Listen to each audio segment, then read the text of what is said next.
Everybody's in an uproar about the whole NFL draft, right? And the mate selection. But you know what? There's one thing nobody ever really took into consideration, right?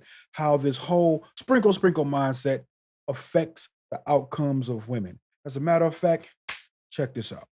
Out of all the millionaires we studied, one of the key things they said that caused them to be able to build wealth was working together with their spouse. Makes The sense to data me. says the number one cause of divorce in North America today, money fights and money problems. Well, guess what? That's Yeah. people who are not aligned on where their money's going.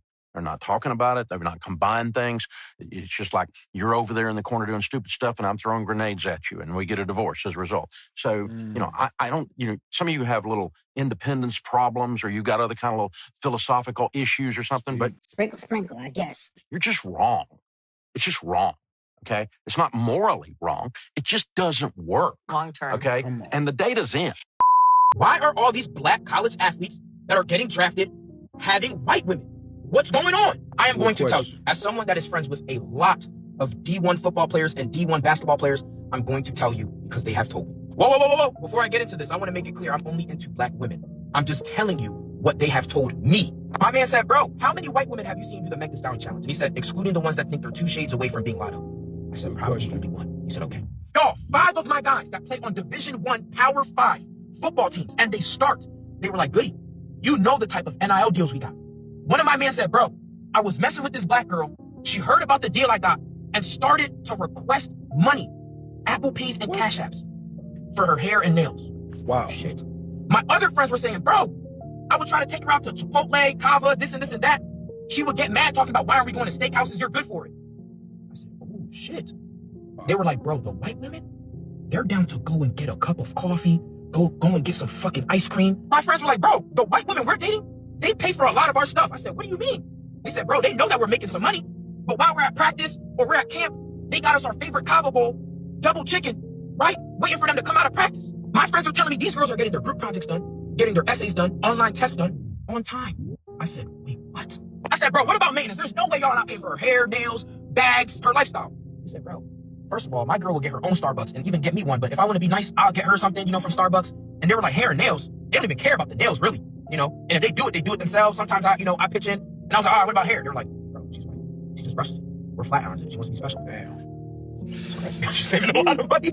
One of my men said this. He just got drafted. He said, bro, I was dating a black girl. Now I'm dating a white girl. I'm about to marry her. He said, the difference between the black girl and the white girl, the biggest difference is the white girl knows when to shut the fuck up. I said, God damn. Listen, this is what they told me. Do with the information as you please. If it takes me 10 to 15 years to find a black woman that's compatible with me, that's what I'm going to do. But this is what they told me. So stop being surprised. Oh, I can hear it right now, right? All the short bus shorties saying, oh, it's not that.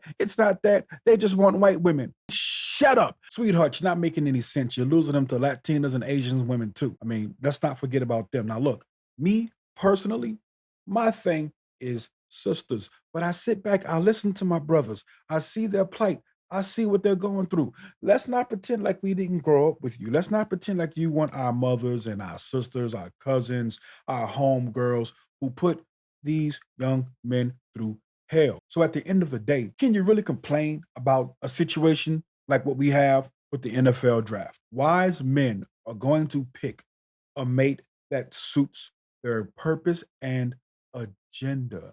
You just have to make yourself the best fit. But hey, what do I know? I mean, sprinkle. Anubis asked me, how do you pick a wife, right? And I said, you pick a wife for the mission, right? So y'all remember this, right?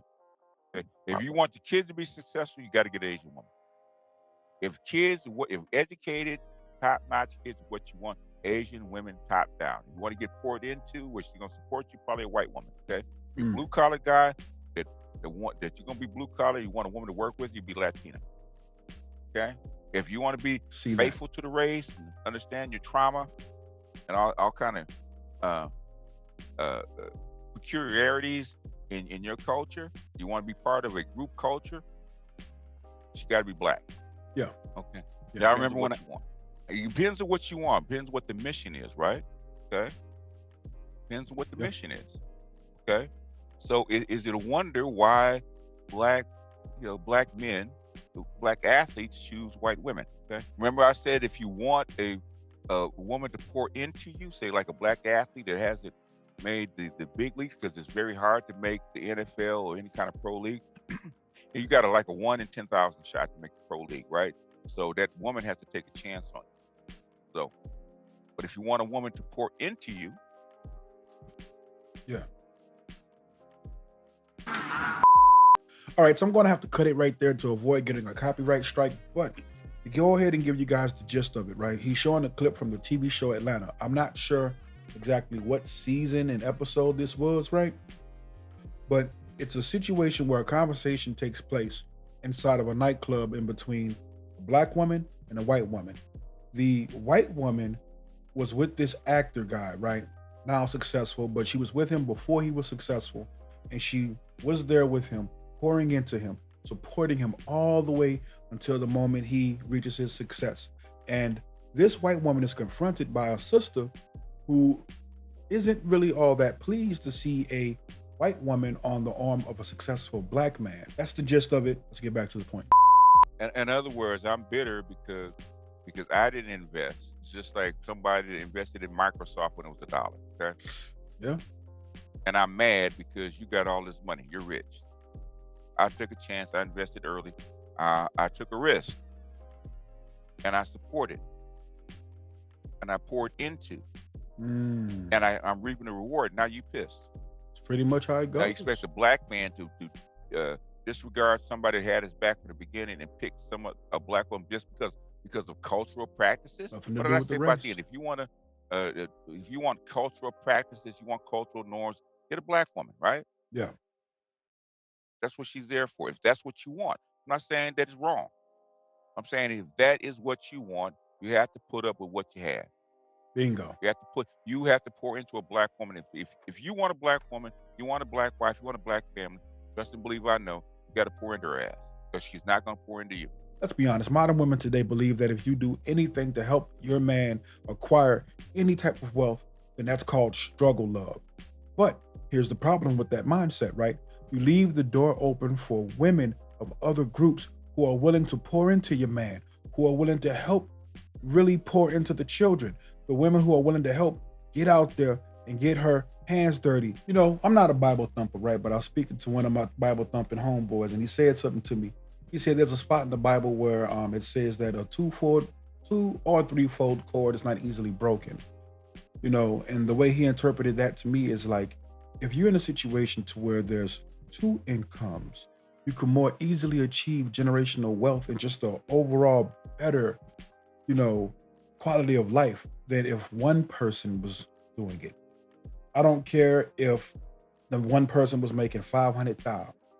If the other person went ahead, pitched in and was making just 50,000, you now have 550,000. It's just basic math. This mindset of wanting one person to do all the labor in a world where the cost of living is ever increasing just doesn't make any sense to me. And I don't care what nobody say. That don't sound like love. It sounds like indentured servitude to me.